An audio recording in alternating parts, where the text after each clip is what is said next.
Maybe picking up some thoughts on a slow track mind, these Nazi idiots started assaulting my throat. So I wasn't going to speak further, but now that they're assaulting my throat and endeavoring to silence me, apparently, I'll just talk extemporaneously. The last 21 years in this country have been extraordinary. The American people have been sedated, including with fluoride in water, which was used as a Nazi chemical weapon to make the populace dumb and impressionable. Soviets used it too. They used it on prisoners. It has nothing to do with teeth. It's a chemical weapon. 97% of Europe has no, if memory serves, has no fluoride in its water, and there's no discernible difference in terms of its dental outcomes. There is discernible difference in IQ. It's intended to make people dumb and subservient. So when they pulled off the long-planned 2001 false flag operation, with obviously no plane at the Pentagon and such, just let's say it on TV and yeah. After the public ate that up, and this was prefaced for a long time. It's prefaced in Hollywood by 1985. Plans may have been in the works since '68. Agencies gave away their activity in this and other bombings. So the NSA and CIA presided over that, led by Masons, of course. Masons and Illuminati, as the world turns.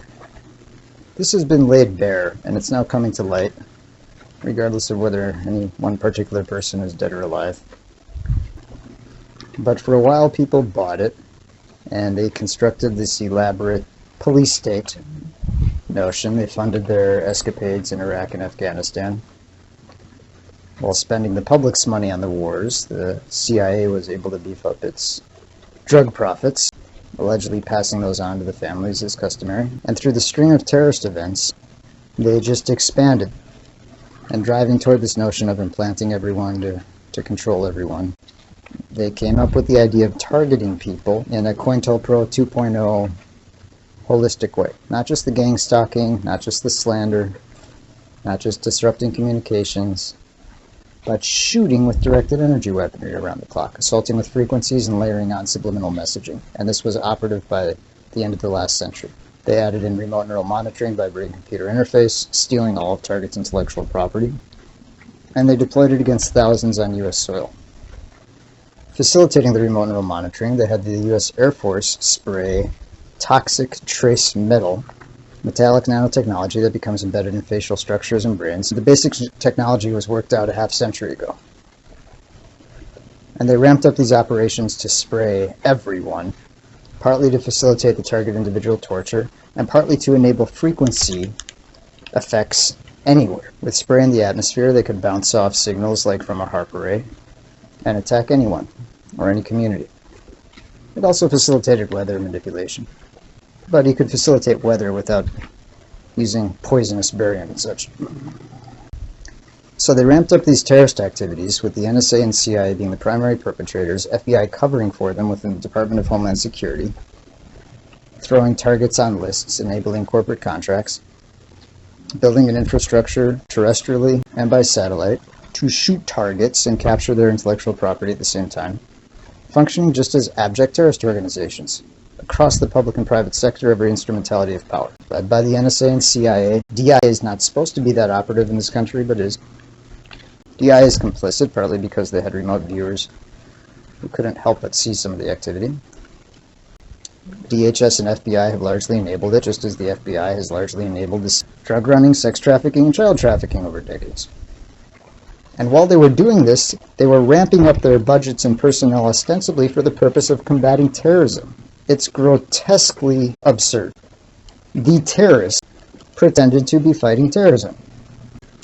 I think the FBI, some years ago, with some $6 billion budget ostensibly allocated to fight terrorism, bragged about identifying maybe 3 quasi-terrorist events, instigated 2 of them, and the last one was like a nothing. Meanwhile, they're attacking thousands of innocent citizens in their homes with directed energy weaponry around the clock, attacking or overseeing it. And they know it in part, partly because among FBI agents has said to among targets, "We know when your chips are on." in flagrant violation of constitutional rights of innocent citizens in their homes being shot with directed energy weaponry under their purview. It is so far beyond absurd, and has proliferated with nothing but abject corruption and or blackmail, with dishonoring their oath of office across the board. Everyone at the FBI, DARPA, ODNI, and White House, besides broader elements of the DoD, U.S. Air Force, principally out of Colorado, Northcom, every one of them who's had to swear this oath to uphold and defend constitutional rights knows they flagrantly violated. Every one of them witnessing any facet of these operations knows they're guilty of not reporting the felony, misprision of a felony, rather. Systemically, they're treasonous, and poisoning the populace, among other things. It's required abject dishonor across all of these instrumentalities. That's the public sector. In the private sector, every leading military contractor has apparently participated, also in flagrantly conspiring against constitutional rights. Every member of the Senate and House Intelligence Committee, so-called in my lifetime with any knowledge of these operations, is guilty. These are not light matters. They are punishable by death under federal law. But they haven't had a single honorable person, not in Congress, not in the White House, with any knowledge of these activities. And they can't reasonably disclaim knowledge. Not in DARPA, not in FBI, not in DHS, not in DNI, not in NSA-CIA, obviously. Not in Northcom, not in the Joint Chiefs. Not one honorable person.